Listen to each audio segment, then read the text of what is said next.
Hello, it's Rebecca here from Precious Pages Papercraft, and today I'm sharing a layout with you just for fun really.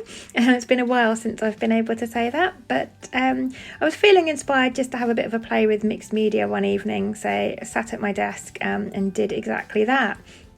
And I'm using the ARToptions Viken collection from 49 and Market.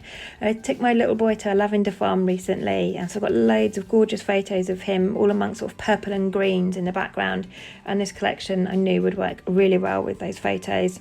So I've pulled out some smaller bits and pieces from all the various packs that come with the collection. I was in the mood for a largely white space layout, so I want to add a little bit of mixed media in the background, but I don't want to have like loads of overbearing things on the page, so I've pulled out some smaller bits that you can see here and just had a play with the placement so I know roughly where things are going to sit. And I marked a couple of areas up with a pencil. And now I'm going in with my mixed media, and there's no kind of rhyme or reason to this. Like I said, just felt inspired and wanted to have a play. So I started off with a Nouveau drops. It's a crystal drops, and the shade is called Crushed Grape, and I just added a line of that to my background and then scraped a plastic spatula along it and sort of lifted and put it back down, moving the colour around so that it's quite rough and distressed. Didn't want anything neat or controlled, just wanted to have a play.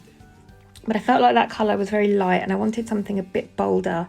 So then I pulled out a purple watercolour paint that I've got, and rather than adding water to it, I added a tiny bit of white gesso, mixed that up, so I've got a lovely rich purple, and then again with the palette knife I've just scraped that along my page. A lot of it does end up covered up, so I do end up extending it a bit as I go, but generally just having a play and having some fun and sort of letting inspiration take hold. I've added some splatters to that as well, and I've used a Lindy's Starburst Spray, and the shade there is Prima Donna Purple, and these are one of my favourite mixed media products because they are really shimmery and sparkly. So it's lovely purple, but when it dries it's got a gorgeous silver shimmer to it, and I just think silver and purple together go really nicely, so I really love that spray. And I've used that, just using the nozzle to add some splatters. And I'll pop that just to the side there to let that dry off a little bit whilst I add some paper layers behind my photo. So like I said, it's my little boy in a lavender field, so I've mounted it first off with white cardstock just to sort of make it pop off the background a bit and help it to stand out. It gives it a nice frame, and then I've used two pattern papers from the collection, so a nice deep purple colour, sort of almost an aubergine colour I guess, and then a lovely floral pattern that's got a hint of blue in it, because in the photo you'll see my little boy's wearing a blue hat. So I didn't want blue to be an overriding colour, but I did want a tiny little pop of it on the page, and that floral paper with the blue tones in it just works perfectly for that. So I've left a little bit on the bottom of that, you can see, and I've just torn the edge there so you can see a little bit more of the blue. And then I'm just going to work my way around getting all those little bits stuck in place. So I've raised my photo up on foam just to bring in some dimension, and then that allows me to tuck some bits sort of behind it and at the sides of it.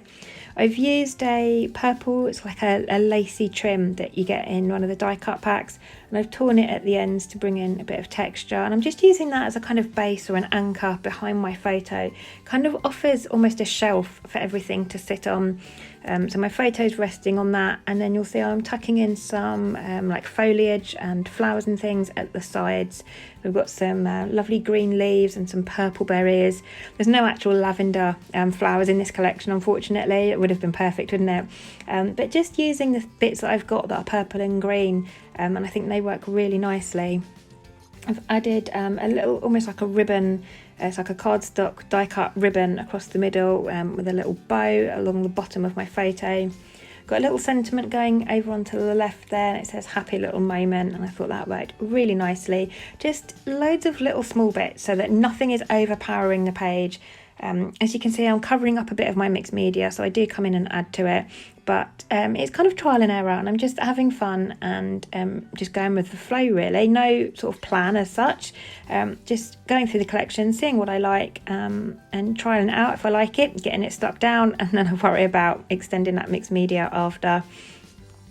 So over on the right I've added a little chipboard circle that says adored, and then I've got a little chipboard kind of like a banner underneath that says natural beauty. Really like that as well. Coming back in now with that Lindy's Starburst Spray to add a few more splatters. This is me trying to extend that mixed media out, and it's almost got like a diagonal design at the moment, going top left down to bottom right of my photo. So the opposite corners, that opposite diagonal line, was looking a little bit bare, so I've used the splatters there to extend the mixed media out. And now I'm using Nouveau drops again, and I've used a different one this time. It's still a crystal drop, but this one is called Violet Galaxy, and as you can see, it's a much richer, more kind of plum shade of purple, but it's so vibrant. I love how that looks. And again, I've kind of followed that diagonal line with the mixed media and used a spatula to scrape that on the page and extend out further, and I really love how that looks. I've got sort of loads of different shades of purple on the page, but they all, because of the same shade of the same colour, they all work really nicely.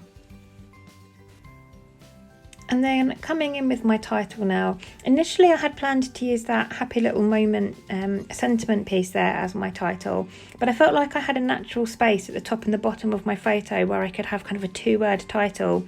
So I went through my stash of alphabet stickers and alphas and thickers and things, and I've got these 2 lovely purple fonts from my hip kits left over from my DT packs. So they're both purple as well. I've got a lovely smaller set that I've used for the word lovely. That is, I think, hip kit exclusive, but they're a lovely dark aubergine type colour of purple. So I've popped that at the top, and then I've got that space underneath my photo that I'm adding the word lavender in a bigger alphabet. And I faff about with this quite a bit.